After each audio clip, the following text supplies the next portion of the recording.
المشاهدين الكرام، السلام عليكم ورحمة الله تعالى وبركاته. نشرة الأخبار من الفضائية الإريترية وفيها ندوة حول الزراعة بدون تربة في القاشبرقة.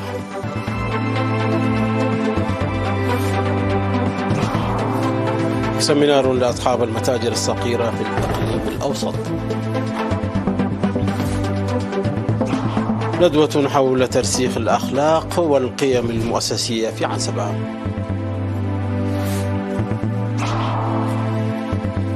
انقلاب في الغابون عقب إعلان فوز الرئيس بولاية ثالثة.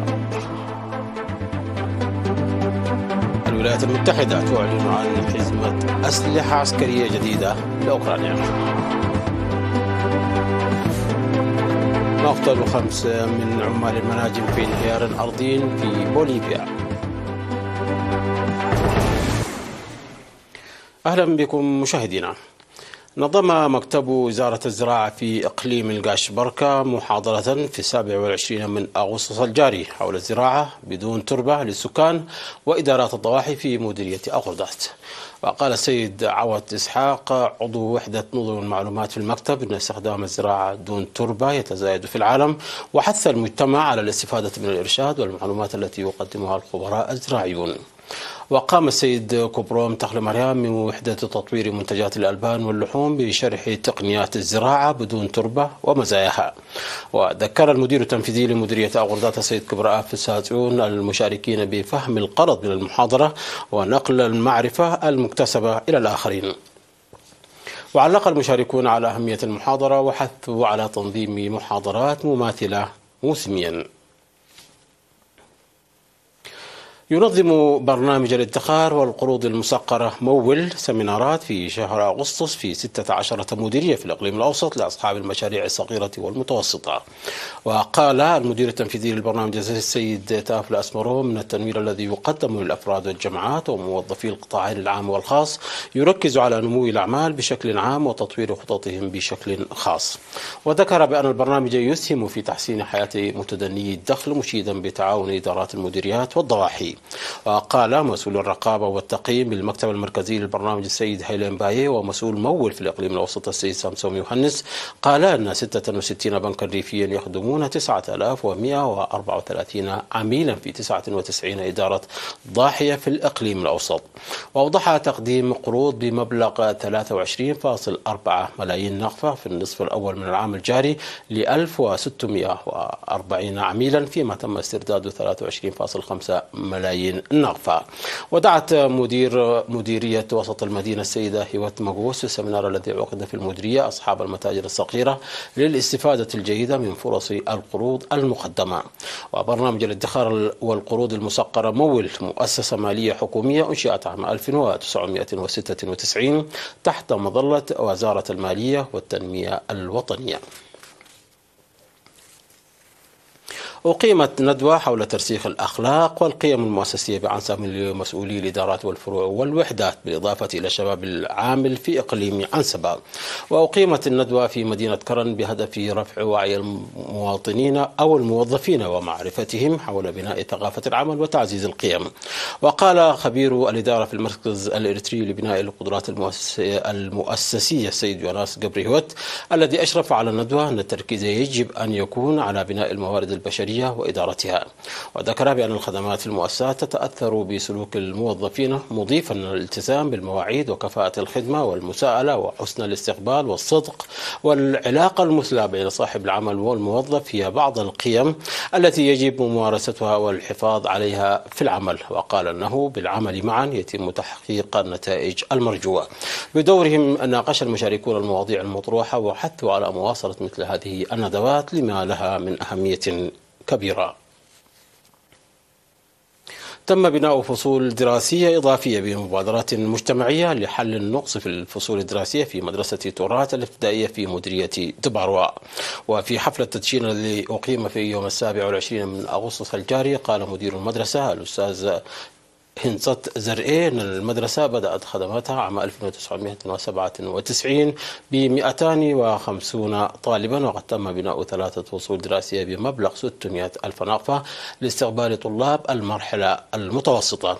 وأشاد مسؤول مكتب التعليم في المديرية الأستاذ زموي منجستآب بالمبادرة التي اتخذها الأهالي وحثهم على الدفع بمبادرات مماثلة لصد النواقص. وحث مدير مديرية دوار وسيد فرونجل تخل هيمانوت الشعب بالعناية بالمؤسسات الخدمية التي ساهموا في تطويرها. وتخدم مدرسة تورات قرى تورات وعدي كابالو وأتقنا ودربيتاي ومباقاتا وعدي تيميناس وزناب. نظمت دورة تدريبية ل 25 امرأة في أغردات حول طرق طهي البطاطا الحلوة القنية المحتوى والمغذية. وأوضح مسؤول تنمية الخضر والفاكهة في مديرية أغردات السيد ميكائيل منجستو أنه قد تم تقديم التدريب سابقا ل 45 امرأة في أغردات و54 امرأة في ضاحية عدرتي، بالإضافة إلى مديريات ملقي وبارنتو وتسنين. وقالت خبيرة التدبير المنزلي في إقليم غاشبورك الأستاذة سلاس ماركو أن البطاطا الحلوة التي يمكن تحضيرها بطرق طهي مختلفة وإعدادها على شكل خبز والمربى وغيره هي مغذية جدا وخاصة للأطفال. ونصحت خبير التدبير المنزلي في مديرية أغردات السيد أبا باتر إزقي السكان بالاتصال بمكتب الزراعة للحصول على مزيد من المعلومات حيث يمكن زراعة البطاطا الحلوة في المناطق المحيطة والمنازل. وقال المتدربون أن وصفة البطاطا الحلوة لم تكن شائعة في منطقتهم ولم يكونوا على علم بها. مشاهدينا، نشرتنا تتواصل من الفضائية الإريترية، ولكن بعد فاصل قصير فابقوا معنا.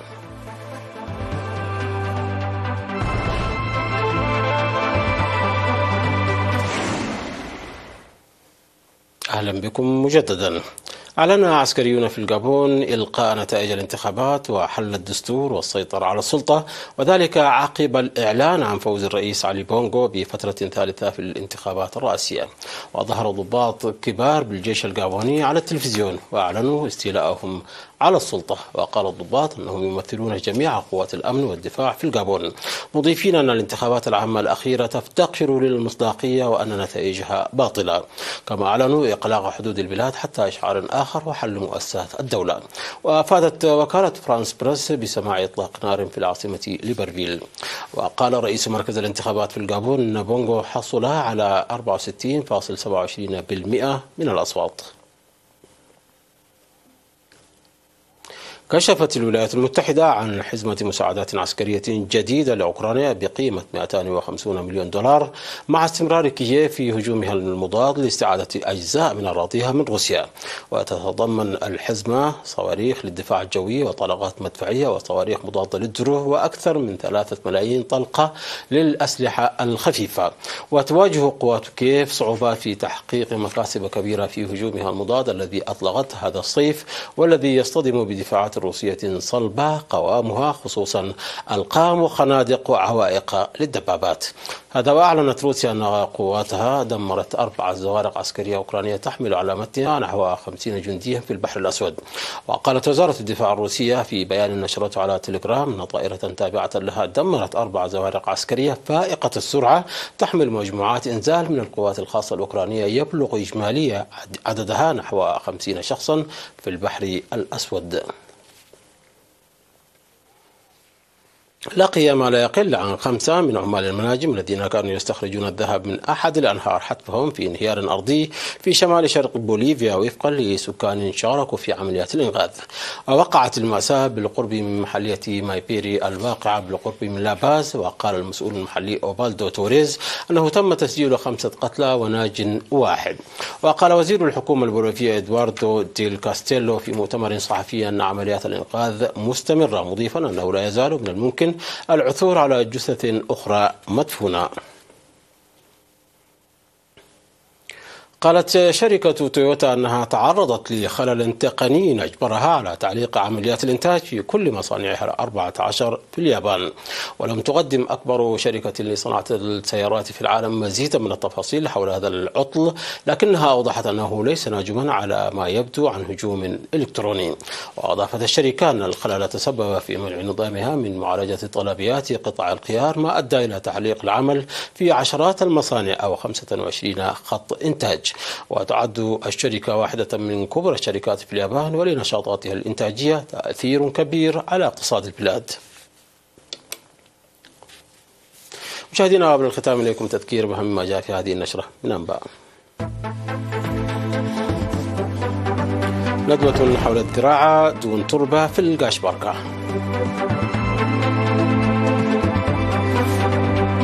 سمينار لأصحاب المتاجر الصغيرة في الإقليم الأوسط.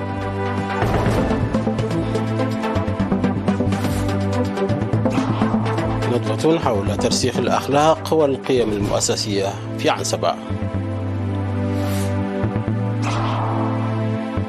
انقلاب في الغابون عقب إعلان فوز الرئيس بولاية ثالثة. الولايات المتحدة تعلن عن حزمة أسلحة عسكرية جديدة لأوكرانيا. ومقتل 5 من عمال المناجم في انهيار أرضي في بوليفيا. مشاهدينا، انتهت النشرة. شكرا على حسن المتابعة. تحية لكم أينما كنتم. إلى اللقاء.